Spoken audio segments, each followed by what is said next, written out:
your shoulders, your knees are below your hips. Here we go. We're here. Drop your pelvis as you inhale, glance up towards the ceiling. And exhale, push the mat away and around. Maybe move your head side to side. Inhale, forward. Exhale, back. Inhale, forward. And exhale, back. Come into a neutral tabletop.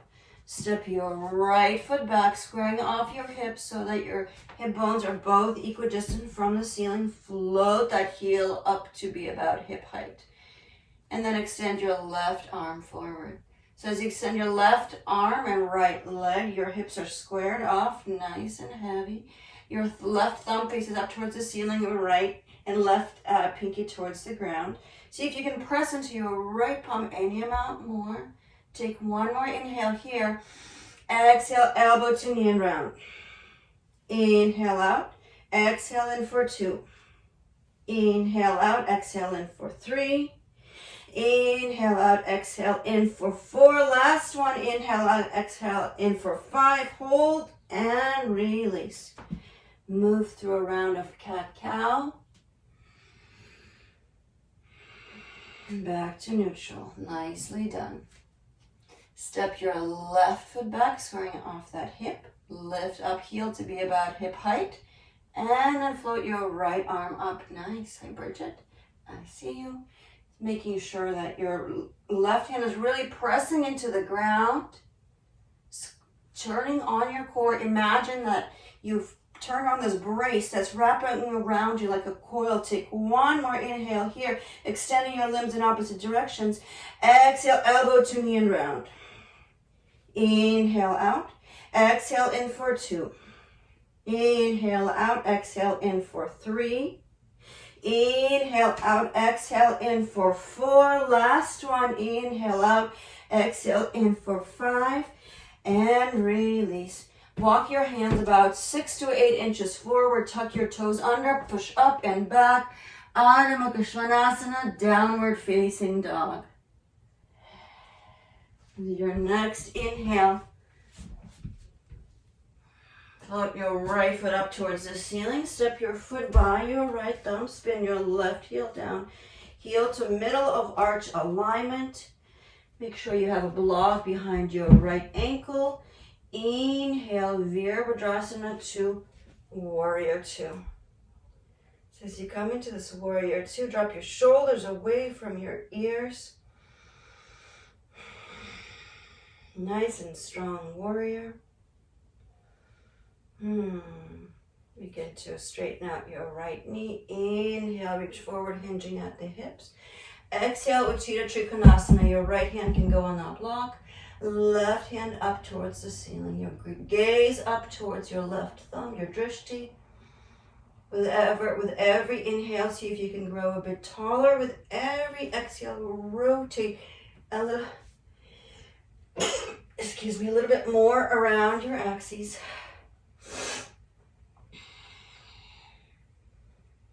Take one more inhale. As you exhale, left hand on left hip, bend into your right knee, step your block about 6 to 8 inches forward, or maybe your hand is on the ground. Float your left leg up and your left arm for Ardha Chandrasana, half moon. Making sure to flex that top foot. And maybe you lighten the load on the block with your right hand. Maybe you don't even need the block. Maybe you can float there for a moment. Take one more inhale. Exhale, bend into the right knee, back to Virabhadrasana to Warrior 2. Straighten out both knees, big toes turn in, heels turn out. Grab your strap, take it in behind your back, starting from the sacrum, from the 2 hip bones. Inhale, peel your arms away. So you're starting with your elbows bent. You Inhale to peel the arms away. Nice, Melissa. Exhale, fold forward. And as you fold forward, allow yourself to walk your fingers out wider on the strap. Maybe you move your head side to side if you feel tension in your neck. Or maybe you can stay still right here.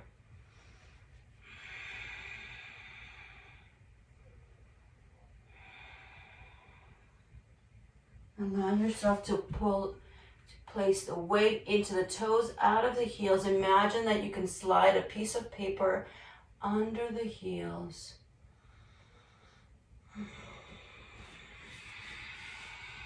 Take one more inhale. Exhale, release your hand, release your strap, release your hands.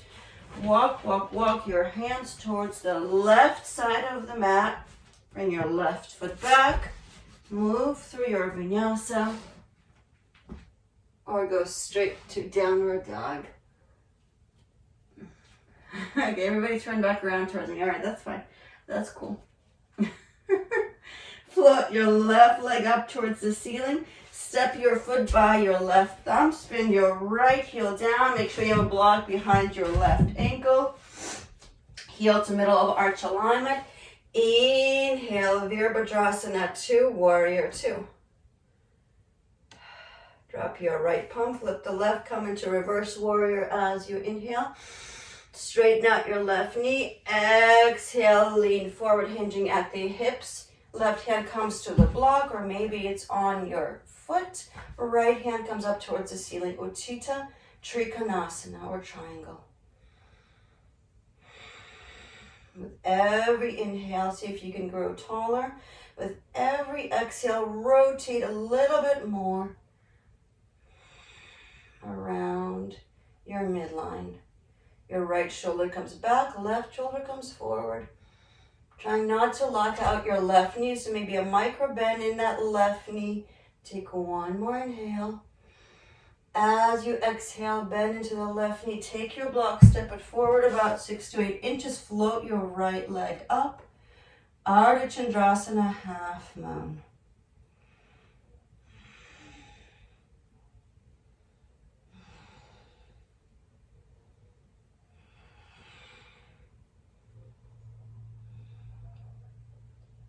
Nice. Nice. Who's that? Is that Glenn? Take one more inhale. Exhale, bend your knees. Slowly come back to Virabhadrasana 2. Well done. This time straighten out both knees. Big toes turn out. Big heels turn out. Big toes turn in. Hands on hips for a moment. So now you have choices. You can do a tripod headstand. You could do another variation C with your hands behind your back, or variation A holding onto your big toes. So I'm going to do tripod headstand over here. And you can, even if you wanted to do a regular headstand, you could do that as well. But tripod headstand is a transition right from Prasarita Padottanasana, where the top of your head comes down to the ground. Your hands make a triangle. Your knees come onto your triceps. You can stay right here, nice and steady, making sure your arms are in chaturanga. Or you can extend your legs all the way up for your full expression of headstand. So both are valid options. Whichever you choose, make sure you go through a rest pose. So take your choice, whether it's A or C or headstand. There we go. Okay, so making that triangle. Gosh, oh, that computer asana, right? And phone asana, like that. Okay, wherever you are, come back to your Prasarita Padottanasana and turn your heels in, turn your big toes out, moving side to side through Skandasana. So transitioning from wherever you just were to just turn your heels in and the toes out. So opposite of Prasarita Padottanasana. Moving side to side in Skandasana. And when you feel complete with your Skandasana, come into Malasana here with me. Yogic Squat. Your feet are about mat width apart. Before you use your elbows, see if you can sit up nice and tall and then add your elbows. So don't make your elbows do all the work. So I don't want you to collapse like this and just push your way in. So try to sit up nice and tall first and then add your elbows. You can also fold a mat under your heels, and falling backwards is also okay. All those are part of the practice. And then maybe you can close your eyes and just let your breath help you settle down.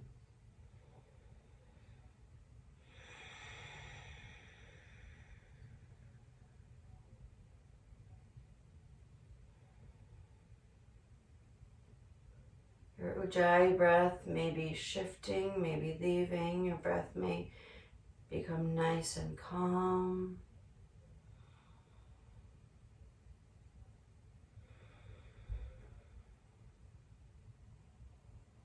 Take one more inhale. As you exhale, open your mouth, let it all out. Let's do that one more time. Take an inhale. Exhale, open your mouth, let it all out. All right, you can stay right where you are, or if you'd like, you can take a Bakasana with me. So you can transition to Bakasana. Bring your hands to the ground, bring your feet in a little bit closer so they are actually shoulder width apart, so everything becomes shoulder width apart. It's almost like you're about to dive off the platform. I've never dived, but it's almost like you're about to dive. Your hands are under your shoulders. They're going to be under your shoulders. They're shoulder width apart. You rock forward slightly. Place your knees onto your triceps. Bend those elbows and float your feet up. So it's a natural little transition there. Just Chaturanga, arms float your feet off the ground. And maybe you take this further and send your legs back to Chaturanga. And move through. Nicely done, you guys. So I want to do either a pincha or a headstand, but I would love to do it at a wall. So we've had some somersaults in the past. I'd love to not have somersaults. Just makes me nervous. I'm not there to spot anybody. So I'd love to do it if you have a wall. And if you don't have a wall, you can, of course, do legs up the wall or something on a block. Or if you have a very strong headstand practice, you can do it in the middle. I know Glenn does it all the time in the middle, even on grass, so it's fine. I trust there will be no somersaulting. But just find a wall spot, and then we have the two options, right? So if your shoulders are feeling really, really tight and your neck is giving you any issues, I don't want you to do a headstand. I'd rather you do a pincha. And I'll give both guidelines here. My mat's really hard to move. It's just really heavy.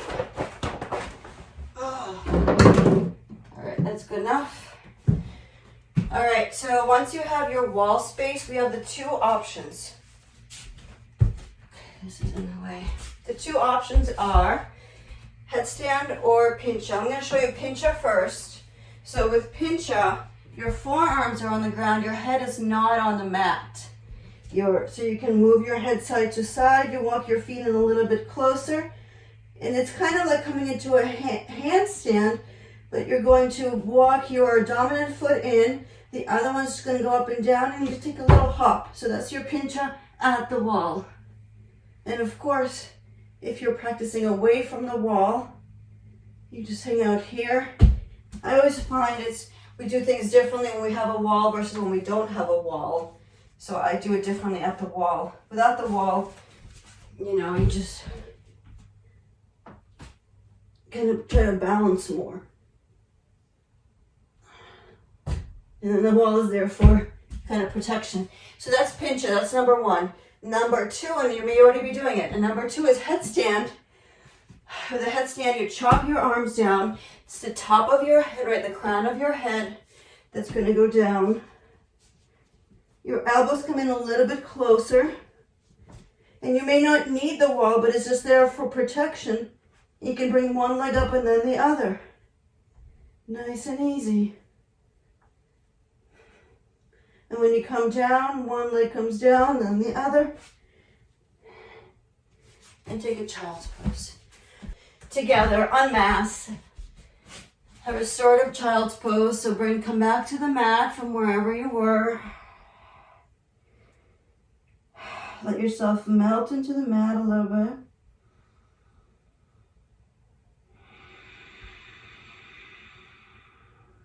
Definitely notice how your body has shifted, how your breath has shifted.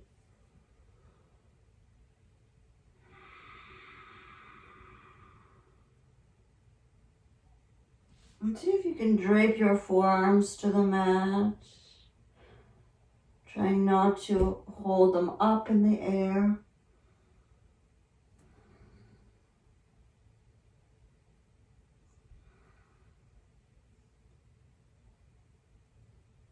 Take one more little inhale here.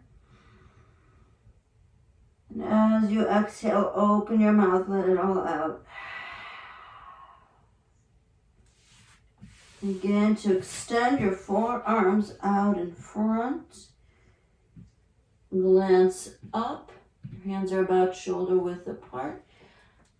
Rock forward, tuck your toes under, push up and back, downward facing dog. Your last downward dog of the day. Bring your knees to the ground, cross your shins, and come onto your back. That was just a transitionary down dog. You made it. Plant your feet on the ground, grab your block, one of your blocks, lift up your hips, and slide the block underneath your sacrum. As you come into the supported bridge pose, you can bring your legs up towards the ceiling for Viparita Karani.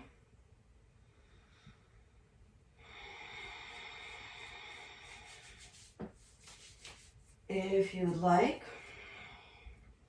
you can stay here, or you can transition into shoulder stand. So you can do that by kind of rocking off your block. Make sure you move your block out of the way. And you should be on if you are in shoulder stand, you're really on your shoulders, your forearms. Your two legs become one. Some places we call this candle in gymnastics. This is a candle. So think of this as a little candle. I say we as if I'm a gymnast. I'm not a gymnast, but in gymnastics. This is called a candle. Maybe you close your eyes.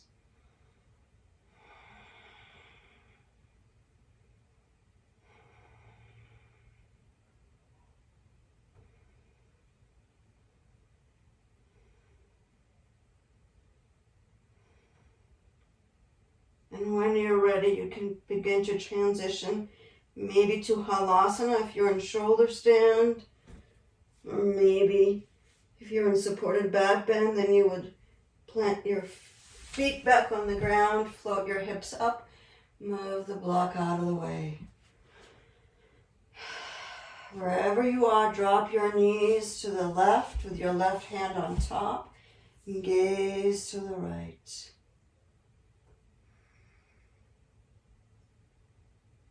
Maybe you can close your eyes.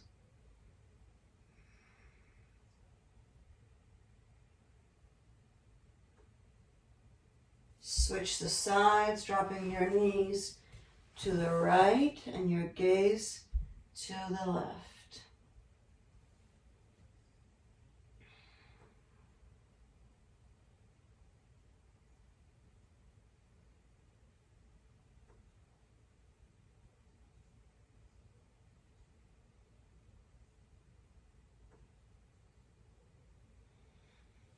When you're ready, come back to the middle and set up for your final resting pose. If you want, you could do a supported shape again. You could do a supported back bend again. You can also just take your blocks, place them under your knees. blanket over your belly and hips, or even legs up the wall. So if you still have the wall within reach, you can come into your legs up the wall. And whatever you choose, allow yourself. Close your eyes, let your palms face the ceiling. Rest deeply. Shavasana.